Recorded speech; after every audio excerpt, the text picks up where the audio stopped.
Welcome students, easy learning academy में आपका स्वागत है। आज से हम बेसिक इलेक्ट्रिकल स्टार्ट करेंगे और आज हम बेसिक इलेक्ट्रिकल में रेजिस्टेंस, वोल्टेज एंड करंट को डिटेल में स्टडी करेंगे और साथ ही में ओहम्स लॉ भी देखेंगे। तो without wasting time let's begin.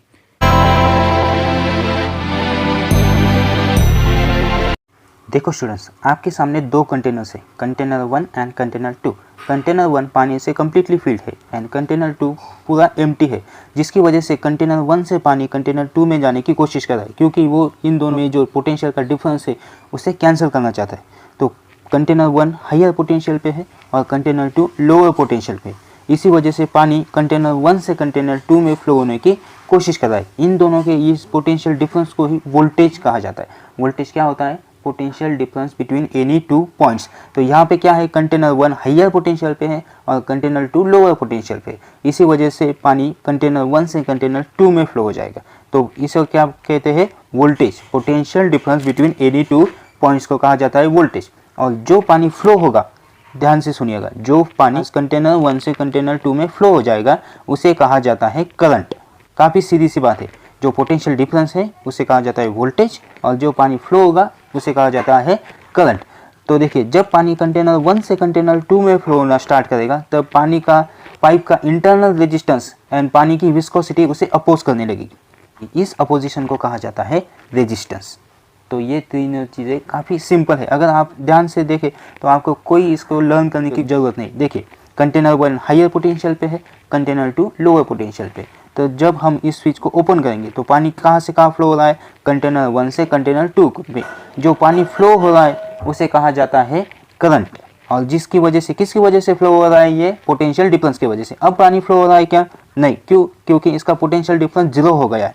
दोनों इक्वल पोटेंशियल पे है, इसलिए दोनों में कोई पोटेंशियल डिफरेंस नहीं है। अब कोई भी पानी फ्लो नहीं हो रहा है। तो पोटेंशियल डिफरेंस को कहा जाता है वोल्टेज एंड जो पानी फ्लो होगा उसे कहा जाता है करंट। ये सिमिलर कंसेप्ट इलेक्ट्रिकल में है। देखिए, आपके सामने एक सर्किट है, उसमें एक बैटरी कनेक्टेड है, एक बल्ब कनेक्टेड है और एक स्विच कनेक्टेड है और इसे कंडक्टर के द्वारा कनेक्ट किया गया है। जैसे हमने दोनों कंटेनर को पाइप के द्वारा कनेक्ट किया था, उसी तरह इलेक्ट्रिकल सर्किट में हम इन्हों को कंडक्टर के मीडियम से कनेक्ट करेंगे।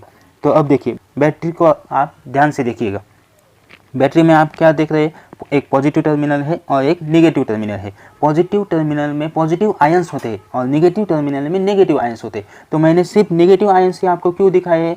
दोनों में जो मूव हो सकते हैं वो सिर्फ नेगेटिव आयंस ही है, यानी कि सिर्फ नेगेटिव आयंस मूव हो सकते हैं, इसलिए मैंने आपको सिर्फ नेगेटिव आयंस दिखाए। तो नीचे देखिए, बैटरी के नेगेटिव साइड में कितने नेगेटिव चार्जेस है? 16 नेगेटिव चार्जेस है। इसकी वजह से दोनों में पोटेंशियल डिफरेंस कितना है? 16 इलेक्ट्रॉन्स का। तो जब हम इसको स्विच से कनेक्ट करेंगे तो क्या होगा?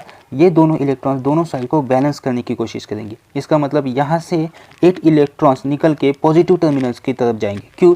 क्योंकि दोनों साइड में इलेक्ट्रॉन्स सेम क्वांटिटी में होनी चाहिए। जैसे पानी दोनों कंटेनर में सेम होना चाहिए था, उसी तरह बैटरी क्या कोशिश करेगी? न्यूट्रल रखने की कोशिश करती है। इसीलिए बैटरी भी खुद को न्यूट्रल करने की कोशिश करेगी। इसके लिए उसको चार्जेस क्या करने पड़ेंगे? बैलेंस करने पड़ेंगे। इसकी वजह से यहाँ से 8 इलेक्ट्रॉन्स निकल के पॉजिटिव टर्मिनल्स की ओर जाएंगे।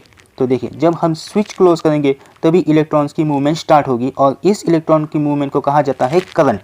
और क्यों ये करंट फ्लो हो रहा है? क्योंकि बैटरी में पोटेंशियल डिफरेंस था। कितना था? 16 इलेक्ट्रॉन्स का। तो 8 इलेक्ट्रॉन्स इस पोटेंशियल को बैलेंस करेंगे। तो आप देख रहे हैं बल्ब ग्लो हो रहा है। ये क्यों हो रहा है? क्योंकि जो हमारे सर्किट है उसमें से करंट फ्लो होना स्टार्ट हो रहा है।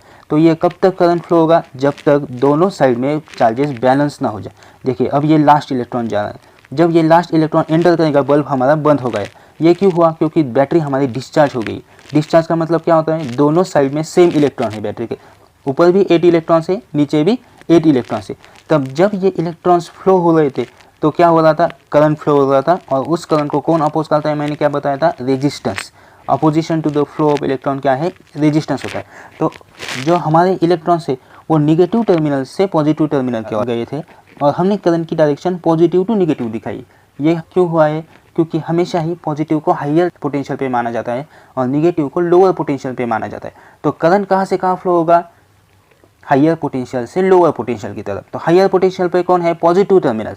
और लोअर पोटेंशियल पे कौन है? Negative terminal. But electron negative to positive क्यों मूव हुए? क्योंकि मूव सिर्फ इलेक्ट्रॉन हो सकते हैं, पॉजिटिव आयंस नहीं। इसलिए इलेक्ट्रॉन की movement from negative to positive terminal होती है, बट करंट की direction from positive to negative side होती है। तो करंट क्या है, फ्लो ऑफ इलेक्ट्रॉन्स। तो फ्लो ऑफ इलेक्ट्रॉन क्यों हुए, क्योंकि बैटरी में पोटेंशियल डिफरेंस था। ये पोटेंशियल डिफरेंस को क्या कहा जाता है, वोल्टेज। और जब ये इलेक्ट्रॉन्स फ्लो हो रहे थे तो क्या होता है, ये फ्लो होते समय एक दूसरे पे कोलाइड करते हैं, उस कोलिजन की वजह से हीट जनरेट होती है और इसकी वजह से उनकी रफ्तार स्लो हो जाती है और उसे अपोजिट डायरेक्शन में एक फोर्स एक्ट होता है। उस फोर्स को क्या कहते हैं, हम रेजिस्टेंस कहते हैं। तो अब हम इस रेजिस्टेंस को डिटेल में स्टडी करेंगे। तो देखिए फ्रेंड्स, अब हम उसी एग्जांपल को यूज़ करके ओम्स लॉ को सीखेंगे। तो देखिए अब तक हमने क्या पढ़ा है कि पोटेंशियल डिफरेंस को क्या कहते हैं, वोल्टेज, और फ्लो ऑफ इलेक्ट्रॉन्स को क्या कहते हैं, करंट। तो जितना पोटेंशियल डिफरेंस ज़्यादा होगा उतना ही करंट भी क्या होगा, ज़्यादा होगा। मतलब अगर हम पोटेंशियल डिफरेंस यानी कि वोल्टेज को इंक्रीज करते तो करंट भी क्या हो जाएगा, इंक्रीज हो जाएगा। और अगर पोटेंशियल डिफरेंस को डिक्रीज करेंगे तो करंट भी क्या करे, हो जाएगा, डिक्रीज हो जाएगा। आपने टैंक को देखा होगा, जितना टैंक फुल होता है उतना ही वाटर क्या होता है, ज़्यादा प्रेशर से रिलीज होता है, और जितना टैंक की लेवल कम होती है उतना ही वाटर की फोर्स भी क्या होता है, कम होता है। उसी तरह जितना वोल्टेज ज़्यादा होगा उतना ही करंट क्या होगा, इंक्रीज होगा, और जितना पोटेंशियल डिफरेंस कम होगा उतना करंट भी कम होगा। इसलिए current is directly proportional to the voltage. यही है ओम्स लॉ। ओम्स लॉ के स्टेटमेंट क्या है, current is directly proportional to the voltage keeping physical conditions of conductor constant. तो physical condition of conductor means क्या है कि अगर कंडक्टर का रेजिस्टेंस कांस्टेंट है तो उसमें फ्लो होना करंट ये वोल्टेज को क्या होगा, डायरेक्टली प्रोपोर्शनल होगा। और करंट हमने क्या देखा है कि रेजिस्टेंस को क्या होता है, इनवर्सली प्रोपोर्शनल होता है। क्यों, क्योंकि रेजिस्टेंस का डेफिनेशन क्या है, opposition to the flow of current, यानी कि रेजिस्टेंस करंट की फ्लो को क्या करता है, अपोज करता है। इसकी वजह से करंट का फॉर्मूला क्या आता है, V/R, और करंट का यूनिट है एम्पियर, वोल्टेज का यूनिट है वोल्ट, एंड रेजिस्टेंस का यूनिट है ओहम्स। तो नेक्स्ट हम देखेंगे फैक्टर्स अफेक्टिंग रेजिस्टेंस, मतलब कौन कौन से फैक्टर्स का रेजिस्टेंस पे क्या क्या इफेक्ट होता है। तो फर्स्ट है एरिया ऑफ कंडक्टर, यानी कि कंडक्टर की साइज चेंज होने से उसका रेजिस्टेंस पे क्या इफेक्ट होगा। तो अगर हम कंडक्टर की साइज डबल कर दे तो क्या हो जाएगा, करंट को फ्लो होने के लिए डबल जगह मिलेगी। इसका मतलब इसका कोलिजन भी क्या होगा, कम होगा, और अपोजिशन भी क्या हो जाएगा, कम हो जाएगा, और करंट बहुत तेज़ी से फ्लो होगा।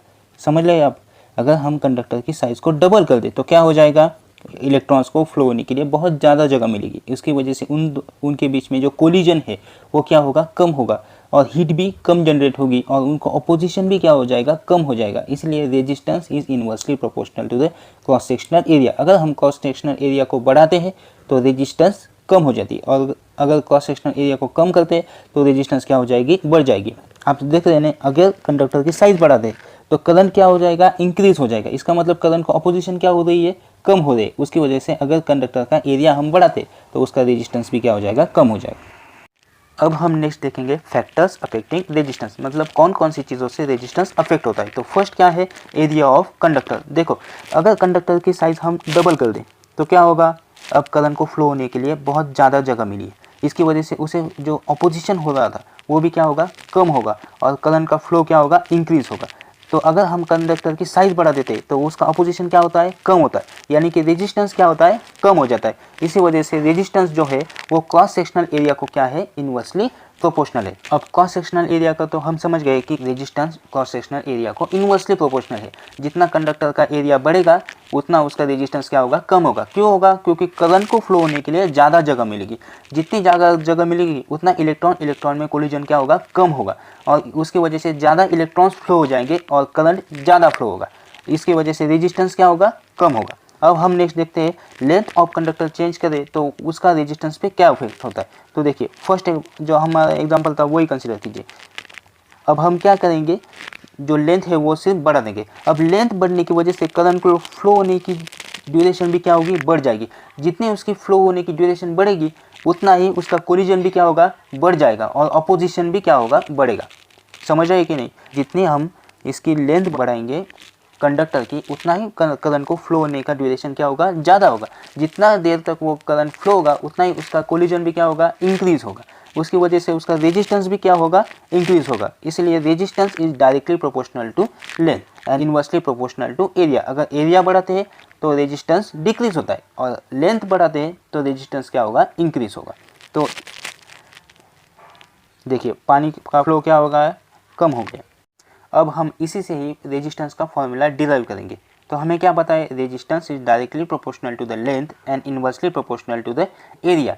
तो हमें फॉर्मूला डिराइव करने के लिए क्या करना होगा, इस प्रोपोर्शनलिटी साइन को निकालना होगा। उसके लिए हमें क्या करना होगा, एक कांस्टेंट यहाँ पे ऐड करना होगा। वो कांस्टेंट क्या होगा, रो। रो क्या है, resistance per unit length per unit area. मतलब अगर हमें एक कॉपर का वायर का स्पेसिफिक रेजिस्टेंस निकालना है, यानी कि रो निकालना है, तो हम क्या करेंगे, उसकी unit length and unit area वाला एक ऑब्जेक्ट लेंगे और उसका रेजिस्टेंस कैलकुलेट करेंगे। तो वो क्या होगा, उसका स्पेसिफिक रेजिस्टेंस, मतलब resistance per unit length per unit area. ये क्यों कैलकुलेट किया जाता है, मान लो अगर आप किसी ग्रोसरी की दुकान में चले गए और आपको शुगर खरीदनी है, तो आपने उसको बोला कि मुझे 10 किलोग्राम शुगर चाहिए, तो वो क्या करेगा, 1 किलोग्राम शुगर की जो कीमत है उसे 10 से मल्टीप्लाई कर देगा। उसी तरह हम ये जो कंडक्टर है उसका स्पेसिफिक रेजिस्टेंस निकालते हैं, मतलब उसके यूनिट एरिया और यूनिट लेंथ का एक ऑब्जेक्ट लेकर उसका रेजिस्टेंस कैलकुलेट करते हैं। अगर लेंथ बढ़ी तो उसको लेंथ से मल्टीप्लाई करते हैं, अगर एरिया बढ़ा तो उसे एरिया से डिवाइड करते हैं और रेजिस्टेंस की वैल्यू कैलकुलेट करते हैं। तो स्पेसिफिक रेजिस्टेंस समझ में आए। स्पेसिफिक रेजिस्टेंस यानी रो क्या है, resistance per unit length per unit area, और रेजिस्टेंस का यूनिट है ओहम्स एंड रो यानी कि स्पेसिफिक रेजिस्टेंस का यूनिट है ओहम मीटर। अब हम इनके यूनिट्स देखते हैं। वोल्टेज का यूनिट है वोल्ट, करंट का यूनिट है एम्पियर एंड रेजिस्टेंस का यूनिट है ओहम्स। ये तीनों भी साइंटिस्ट के नेम हैं जिन्होंने बड़ी मेहनत से ये तीन कंसेप्ट को खोज निकाला था। अब हम आज के लेक्चर के बेस पर इसी पर बेस कुछ क्वेश्चन सॉल्व करने की कोशिश करेंगे। तो क्वेश्चन 1 क्या है, if length of conductor is double then its resistance will, option 1 remains same, B double, C half या 4 टाइम्स। तो क्वेश्चन में क्या दिया है, एक कंडक्टर है जिसकी लेंथ एंड एरिया गिवन है। तो अगर हम इसकी लेंथ डबल कर दें तो उसका रेजिस्टेंस पर क्या इफेक्ट होगा। तो हमें क्या पता है कि resistance is directly proportional to length and inversely proportional to the area. तो लेंथ अगर डबल कर दे तो रेजिस्टेंस भी क्या हो जाएगा, डबल हो जाएगा।